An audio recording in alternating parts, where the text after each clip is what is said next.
GKS educational spiritual videos నుంచి వస్తున్నటువంటి మరొక ముఖ్యమైనటువంటి అంశము జీవన గీత. అంటే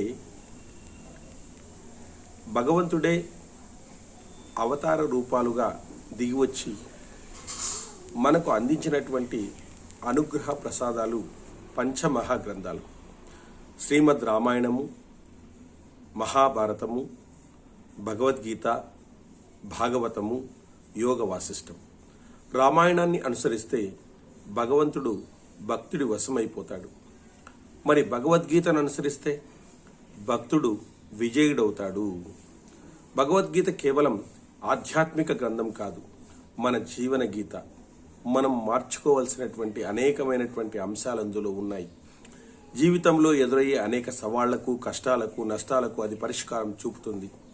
పాత్ర వచ్చేటప్పుడు ఖాళీగా వస్తుంది, వెళ్ళేటప్పుడు కర్మలు నింపుకొని వెళ్తుంది.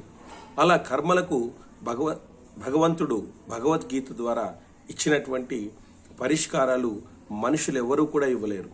ఎందుకంటే భగవద్గీత భగవానుని ముఖపద్మం నుంచి వచ్చింది. ఉదాహరణకు తీసుకోండి, 2 పక్షులు చెట్టు కొమ్మ మీద విశ్రాంతి తీసుకుంటుండగా క్రింద ఒక వేటగాడు విల్లు ఎక్కుపెట్టాడు.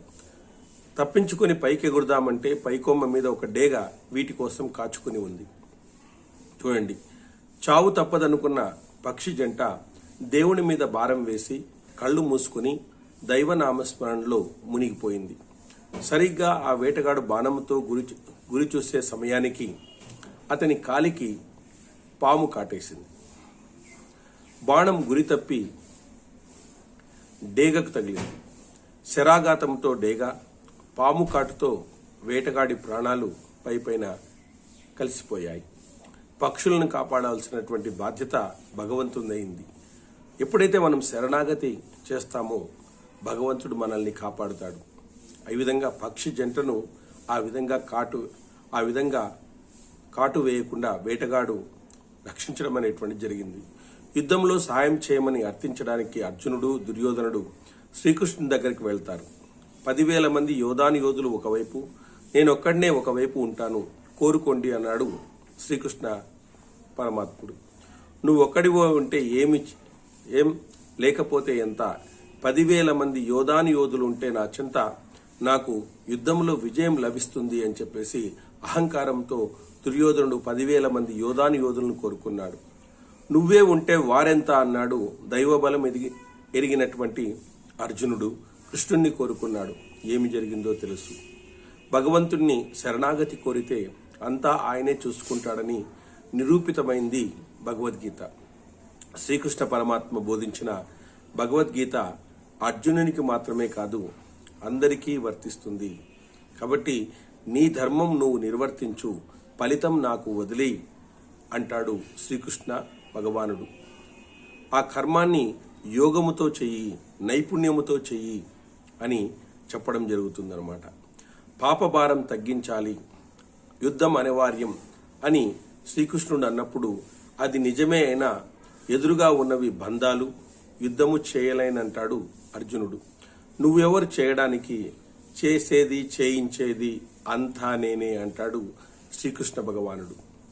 కౌరవ ప్రముఖుల్లో భీష్మ, ద్రోణులు, సైంధవులు, కర్ణుడు మొదలైన వీరాది వీరులందరినీ నేనెప్పుడో హతం చేశాను, మరణించిన వారిని నువ్వు జయించడమే మిగిలి ఉందంటారా? పాండవ సహితుడు మన మీదుగా జరిగేవన్నీ మనము చేసినవి కావని గమనించమంటాడు. శిష్ట వికాసానికి, దుష్ట వినాశనానికి తానే కారణమంటాడు. కాబట్టి మనము చేసేటువంటి ప్రతి పని, ప్రతి చర్య భగవంతుడి నుంచి వచ్చినటువంటిదే. దేహము, మనసు, బుద్ధిని దాటిన జ్ఞానాన్ని, తత్వాన్ని ప్రసాదించేదే భగవద్గీత. బ్రహ్మలోకంలో సహా ఎన్ని లోకాలకు వెళ్ళినా తిరిగి మానవ లోకానికి రావాల్సిందే.